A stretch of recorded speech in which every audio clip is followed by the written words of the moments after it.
Hello，大家好，毛毛。今個月底曉港公園嘅遊樂園咧就會關閉啦。咁喺關閉之前咧，我係會拍一期最後嘅紀錄嘅。另外就會應兩位觀眾嘅要求，介紹一間咖啡店。咁我哋出發啦，Let's go！呢度咧係曉港地鐵站嘅D 出口。呢間咧係家家牛雜。我讀書時期呢間咧係好好食嘅，不過後嚟咧就越做越差啦。呢度附近咧有好多嘢食嘅喎。我哋咧就先去食咗嘢，食飽飽之後咧，再去曉港公園嘅遊樂園度玩。呢條路仔咧有好多美術學院嘅學生出嚟開嘅店喎，咁啊好有趣嘅喎，有美甲店啦，亦都有 coffee shop 啦，有賣衫㗎啦，亦都有啲打卡聖地啊。仲有啲你淨係睇個門口，根本唔知佢賣咩嘅店啊！不過真係好可愛嘅，搭配埋佢嘅衣着。非常之可愛啦！右邊呢間咖啡店咧就我哋要推介嘅店啦。咁佢除咗咖啡館之外咧，仲係畫廊喎，感覺就應該係美院嘅人出嚟創嘅業啦。平時咧係會開住風扇啦、空調啦，仲會有一個空氣扇嘅，適宜嘅溫度係涼爽嘅。店仔雖然唔大，但係裝飾好到位啊！度度都揾到啲有趣嘅小玩意㗎喎。好，我哋決定咧係會用套餐嘅，咁我哋去落單先啦。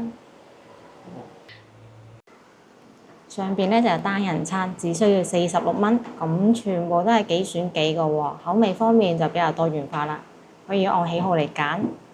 咁比較特色嘅咧就係咖啡呢度會有個是但咖啡，就係老細推薦啦。咁飲咖啡咧就唔一定話淨係飲咖啡嘅，除咗碳出品之外咧，其實店主咧係好重要嘅喎。有趣嘅人咧同埋有趣嘅靈魂咧，都係我哋揀咖啡廳嘅要求之一。除咗嗰個單人餐之外咧，仲有呢個冇嘢食嘅，就齋飲咖啡嘅。咁佢係逢周一到周五有唔同嘅儀器嘅喎，另外再搭配豆。當然你又可以叫老細推薦㗎。想飲花香、果香、酸爽。咁我都係揀果香啊。OK，thank you。因為食粵菜咧就我擅長啦，飲咖啡咧我就冇咁擅長。OK，好嘅。咁我係話想要果香嘅，係俾咗3種豆揀嘅。咁啊處理方式啊、產地同埋前尾段咧都會寫得好清晰嘅喎。咁如果唔係好確定中意邊一種嘅話，靠呢個文字嚟了解下，你陣間會飲到嘅咖啡會係咩效果咯？之後就交俾老細。呢個咧就呢度嘅菜單啦，咁仲有英文菜單嘅，方便大家睇到啦。咁亦都有中文嘅。如果係美式嘅話咧，大概係30蚊一杯。咁如果係呢種精品手沖咧，就好似我啱啱咁啦，可以揀各種摩卡壺啊、紅級壺，價格咧就30幾到60幾。之後咧就揀豆，亦都好似啱啱講嘅順序啦。佢問啊，你中意酸味多啲啊，定係要偏向於水果味啊？再咁樣細緻揀一次嘅。咁咧仲會有冰滴啦，各種奶卡啊，或者係果茶啊，種類唔少嘅其實。咁咧亦都有套餐嘅，有得食有得飲，價格咧其實都係40零蚊左右嘅。老細啊，應該點稱呼你啊？我姓張，單咗一個姓。所以係士哥。所以老細如果叫你士哥會唔會好奇怪㗎？唔會啊。OK。所以呢個就係紅級壺。有個比例詞咯，紅級我係以前我嚟做測試。哦。即係咖啡豆，佢究竟係個風味到邊度？但係呢個紅級咧，就因為油熱啊，將個水壓得上去，所以就唔算係紅級好甜嘅。咁但係咧，佢個好處就比較純，同埋能夠發揮到咖啡原有嘅風味喺度。趁老細準備聞一聞先。咖啡先聞過啦，我聞濕啊，啲水。佢話老師傅早就已經聞過啦，睇我細個。係咪化學生都特別會中意紅級啊？喺飲咖啡之前咧，係俾咗杯檸檬水，等我隨時可以清口噶。歐洲大文豪啊，家啊，作曲家全部都要嚟咖啡店。你一杯紅級大概係要幾耐㗎？3分鐘。哦，因為有時間去做。呢個咧係新時代嘅人拍拖仔嘅好去處。即係好有嗰陣時返學做實驗嘅感覺啊！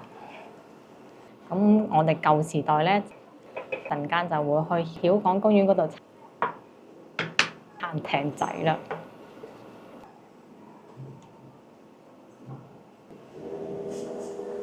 呢個轉嘅速度係咪都有講究？一轉翻個粉嘅，即係嗰個原料係睇得出。如果隨便轉嘅話，會即係個前中尾調會打亂晒啊，冇咁明顯。佢唔能夠成個餅。哦。教得好似壓縮機咁，睇得佢見到。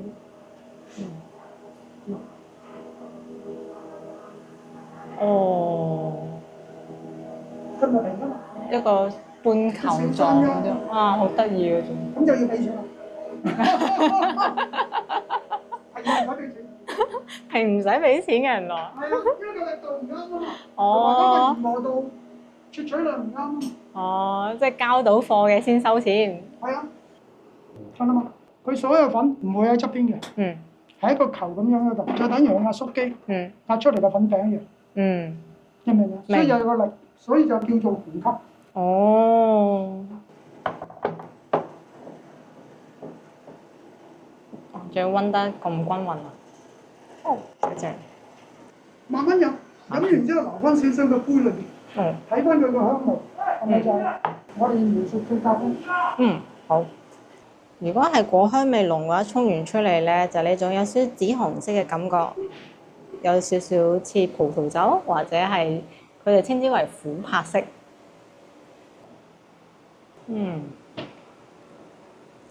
咁前調咧係會有少少酸嘅，但一到咗中調之後咧，好明顯嘅果香，最後咧就會回甘，甜甜啲嘅感覺，哇！真係好似嘆一場蟹盛宴啊！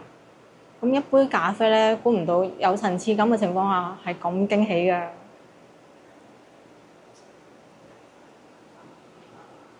同我自己沖嗰啲提神咖啡大概係咁大嘅距離吧。咁有時忙咧就攤唞下咯，舒服嘅。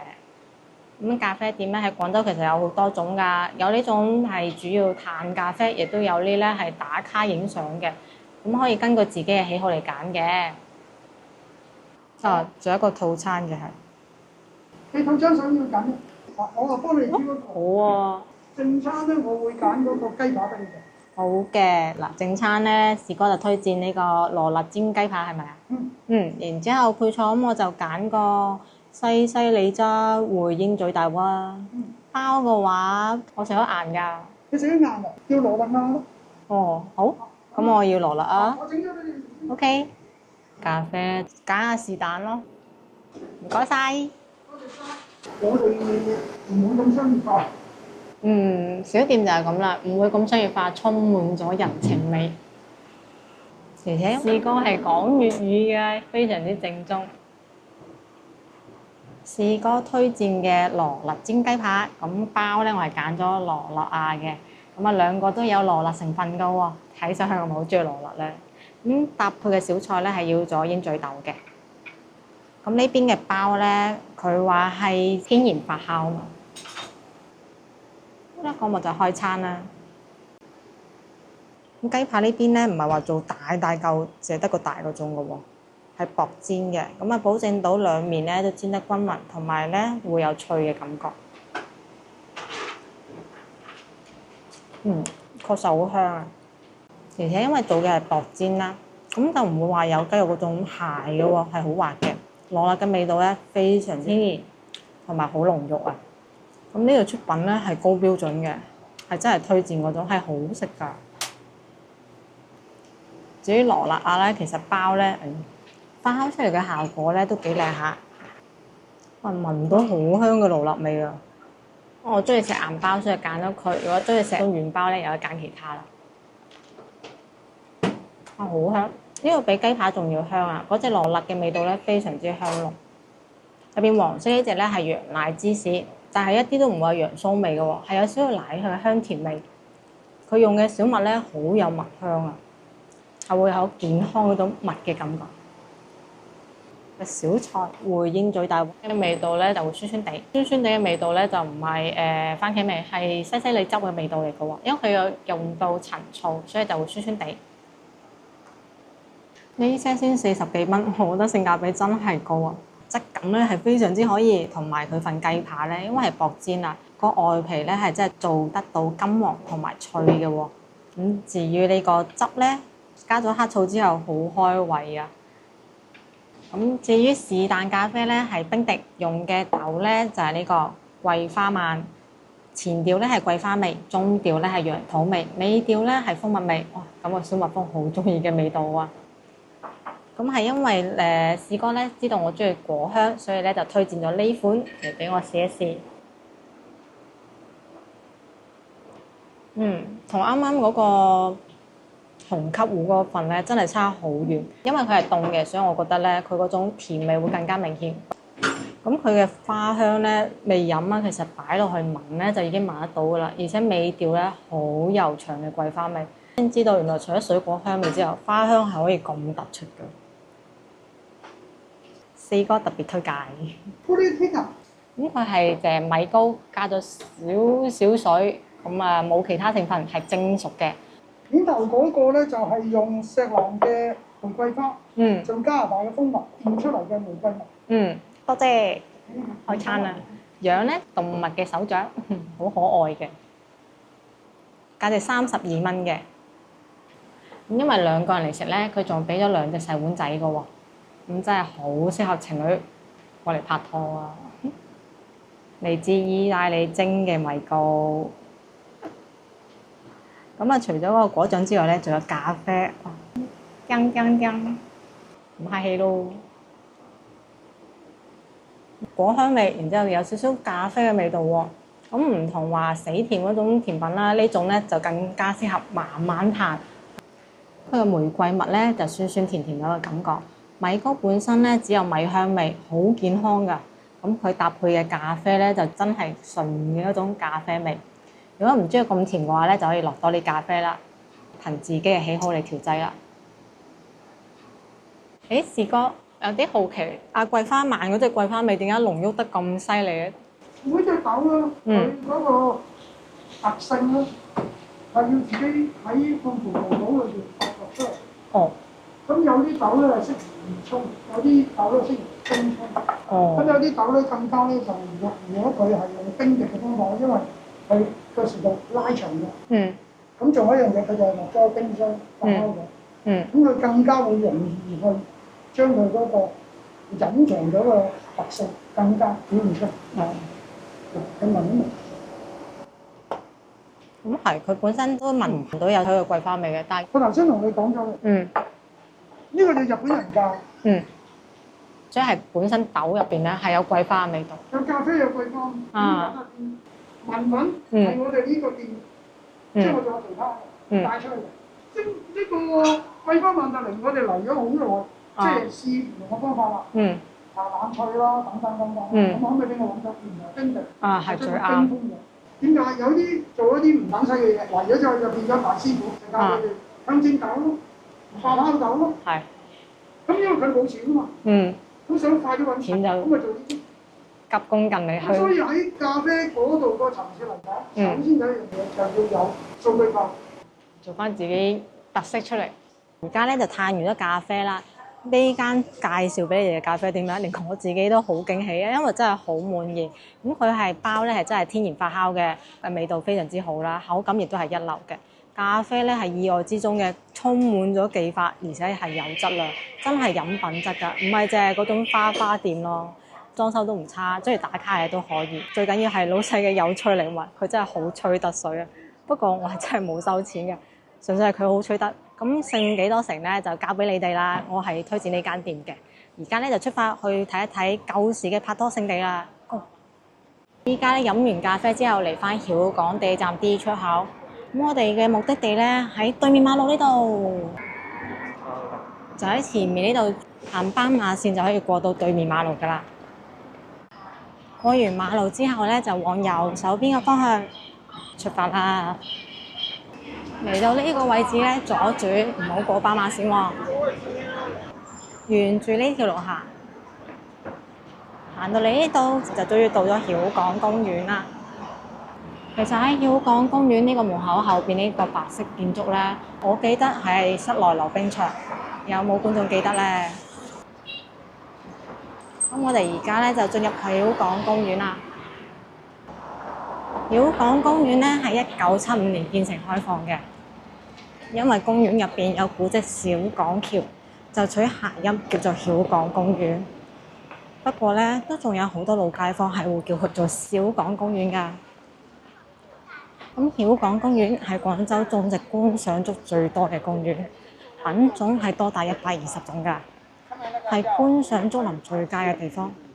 所以咧，有人會叫佢做竹子公園。我哋啱啱進入嗰個門咧，叫做東門。呢條橋咧就係雲貴橋啦。咁最初期嘅名咧係叫做小港橋。喺明朝嘉靖24年，即係1545年，天山草堂嘅教書先生何偉柏咧，為咗方便學生們過河上學，就修建咗呢條小港橋。至今咧已經有成480年歷史㗎。咁佢係全廣州最古老嘅石橋。喺何偉柏死咗之後咧，河南鄉人為咗紀念何偉柏教書育人嘅功績咧，係集資重修咗小港橋嘅。而重修完之後咧，就將佢改名為雲貴橋。喺石梁嘅側面中間咧，仲刻住雲貴兩個字㗎，寓意步雲接貴，係古人對讀書人考取功名嘅美好祝願。因為而家圍蔽緊，所以橋中間雲貴嗰兩隻字咧係肉眼可見，但係拍出嚟啦，可能就唔係好清楚啦。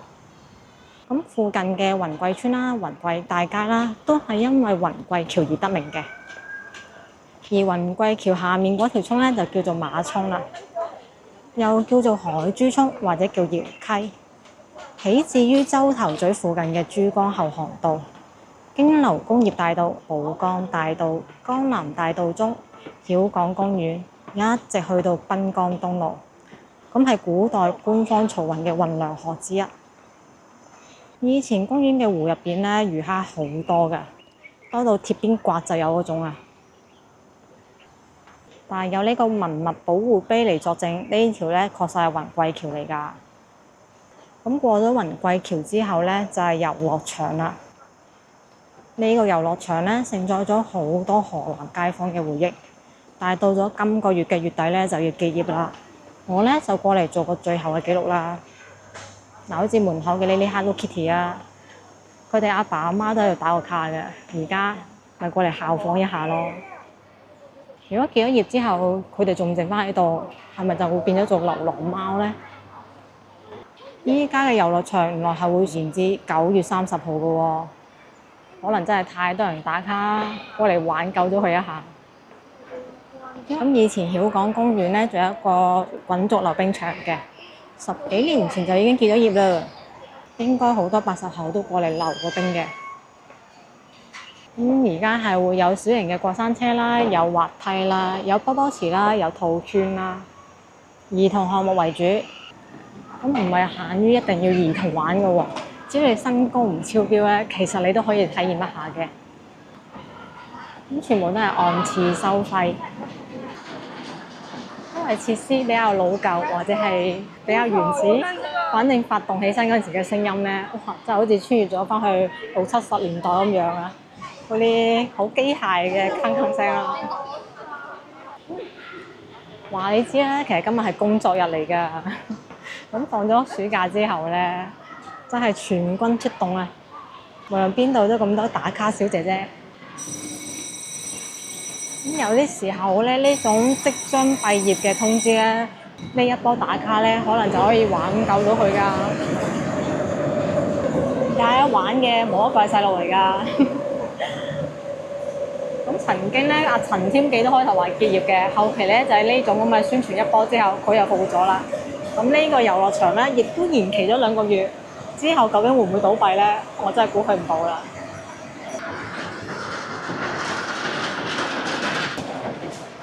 每個區咧都有自己嘅公園，但每一個咧都唔一定有曉港公園咁大嘅年紀。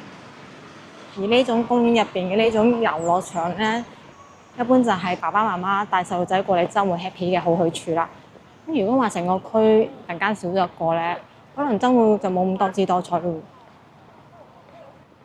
我哋而家咧就睇完咗遊樂園啦，咁啊重新回到咗雲貴橋呢度。我哋咧就過翻雲貴橋嘅另外一邊，繼續同大家介紹曉港公園。呢隻紅紅地色嘅咧就係雞蛋花啦。咁曉港公園有唔少㗎喎，依家係7月時間，啱好係佢盛放嘅月份。佢開放嗰陣時咧係會有濃郁嘅雞蛋花香味㗎喎。離開咗雲貴橋之後咧，斜對面就係滄海遺礁啦。咁佢咧係一種紅岩石嚟嘅，屬於海蝕岩，係廣州第3大古海岸遺跡，亦都係目前唯一深入廣州城核心地帶嘅古海岸遺跡。咁咧係證明咗2000年前廣州好多地區咧都喺海水下面㗎，嗰種水流過嘅痕跡咧其實好明顯㗎，會變成咗一層層嘅。其實係設咗正規嘅遊覽步道嘅，不過路係人行出嚟，所以咧係會有捷徑㗎。公園都會有蛇出沒㗎，春天咧就比較多，夏天咧應該好啲啩。之前喺白雲山度確實係見到有小青嘅。喺深入自然嘅時候咧，就要多多注意啦。美景都要顧得上個安全。呢種紅色嘅痕跡咪好明顯咧。睇完咗滄海遺礁，我哋就接翻去雲貴橋嗰邊。曉港公園咧，而家係免費開放嘅。咁成個公園咧，綠化係非常之足㗎。喺入邊咧係陰涼㗎喎。咁嚟到呢度咧，左手邊就係租艇仔嘅地方啦。不過依家啲艇仔咧就冇得撐嘅，就得翻踩。睇下而家收費幾多先？會唔會貴到我踩唔起㗎？4人腳搭船60蚊30分鐘，有電動嘅喎，要80蚊30分鐘。我哋咧就逛完咗景點，先睇下有冇機會撐艇仔啦。佢咧係開到下晝嘅5點半嘅。佢一路上咧都有好多標識點嘅，如果係要睇景點啊，或者要去邊度咧，睇路牌就揾得到路啦，唔使盲中中啦。我哋咧往石馬崗嘅方向行。沿途有好多竹啊，咁啊全部掛晒牌嘅，唔知品種嘅話咧可以實地學習啊。咁廣州嘅天氣咧就比較濕熱，綠化竹嘅情況下咧，其實蚊蟲係會有啲多嘅，要過嚟逛嘅話就注意防蟲啦。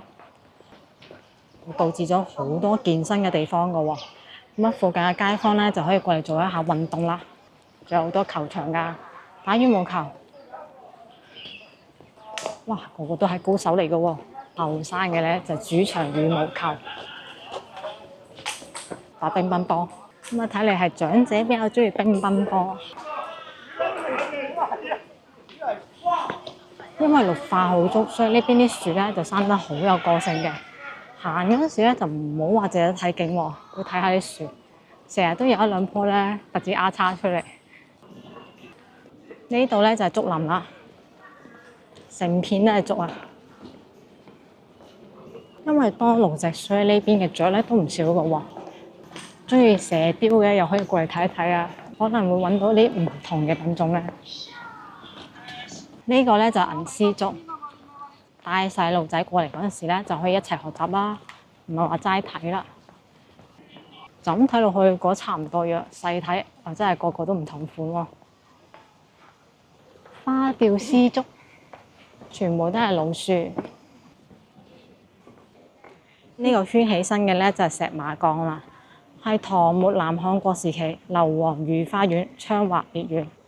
當時咧仲有另外2個御花園嘅，一個係荔枝灣嘅昌華園，又叫做硫磺花屋，仲有一個咧喺番禺小谷圍北亭村嘅昌華南園。咁佢圍起咗，人就入唔到去啊，但係貓可以喎，見唔見到中間有一隻不動如山嘅小黃貓？石馬崗咧就位於山崗頂，所以行翻落嚟咧就開始係下坡路啦。而家咧係做咗跑道。石馬崗下邊呢塊草地就係下馬崗啦。相傳咧係南漢宮女練騎射箭嘅地方。咁呢個下馬嘅意思咧，即係指上落馬咁解。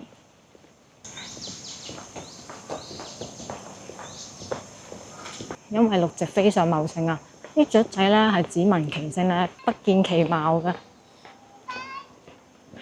咁公園比較大，雖然有燈光，但係入咗夜之後咧，都係比較恐怖嘅喎。建議都係日頭行啦。咁我哋行到呢度右手邊好大棵樹啊！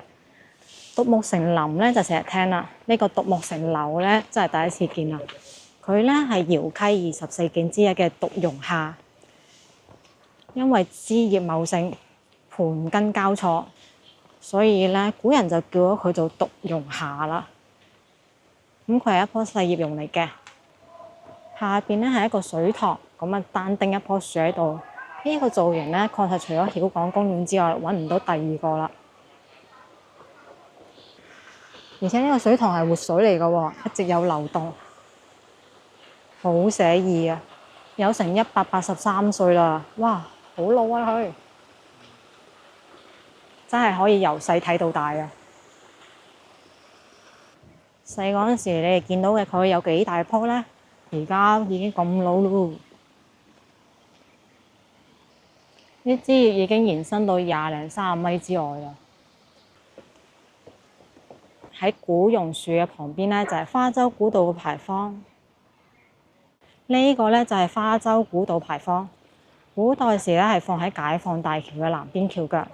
咁到咗90年代啊，因為要起解放大橋，就將花洲古道呢個牌坊咧遷到咗曉港公園呢度。廣州咧自古以嚟就有花城之稱。廣東新語記載，粵東有4市，一月花市，在廣州出沒，所賣只數興而無別花。又有記載咧，河南32村多半以種花為業。河南即係而家嘅海珠區啊。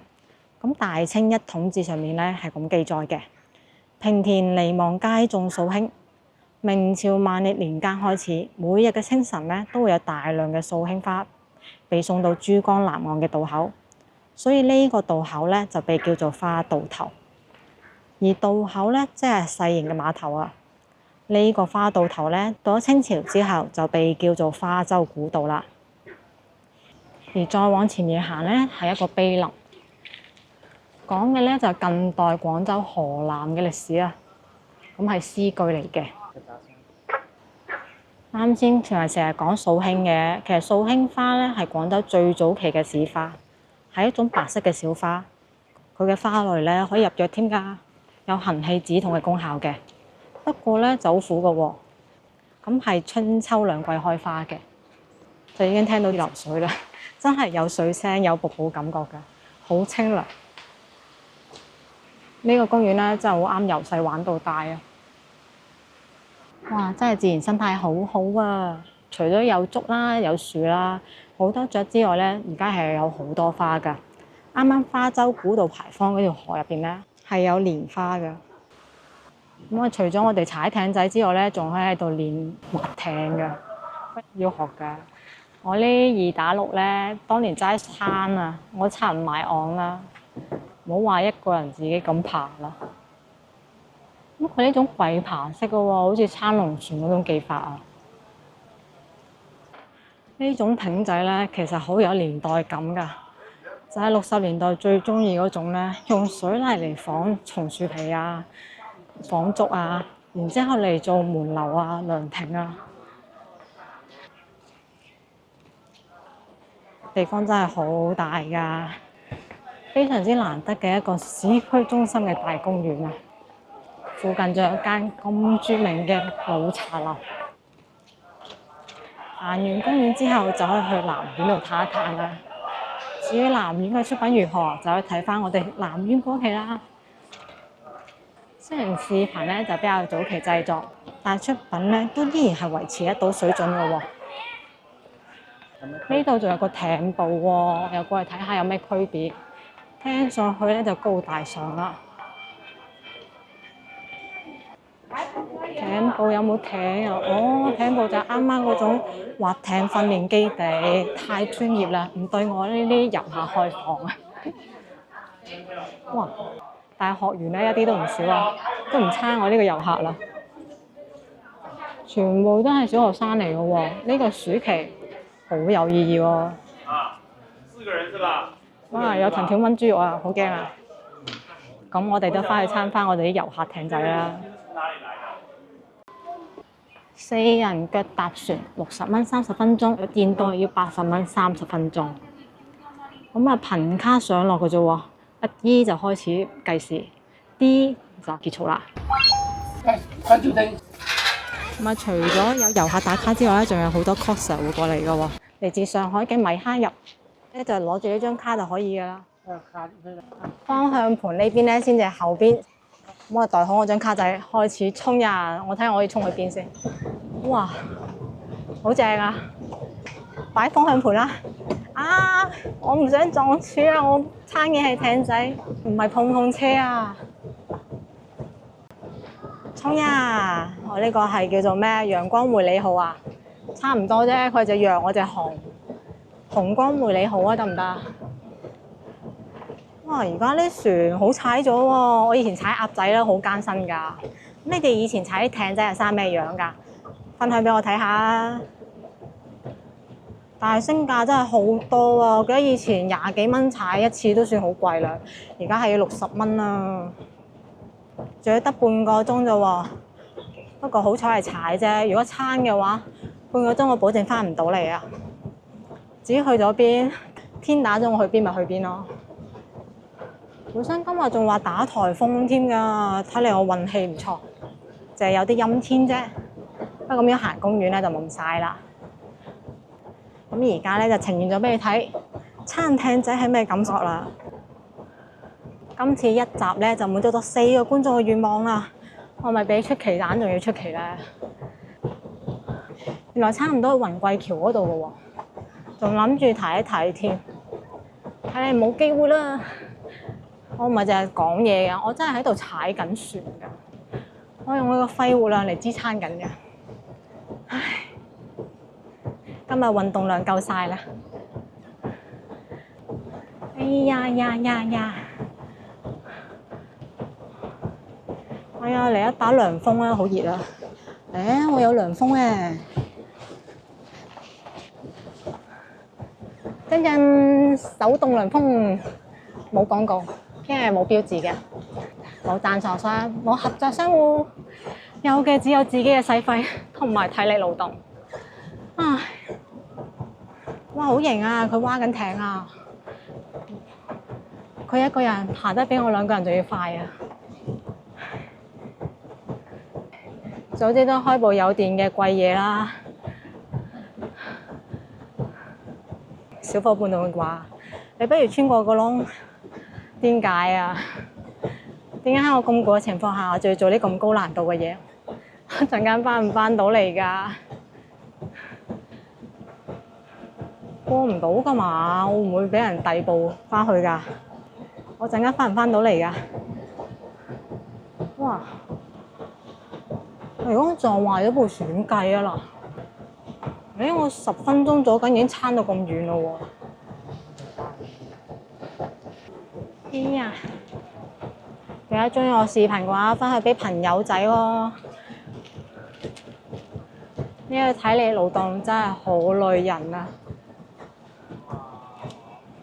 我哋游到過嚟艇埔啊，可能因為人哋結束訓練啦，就唔理我呢啲遊客啦。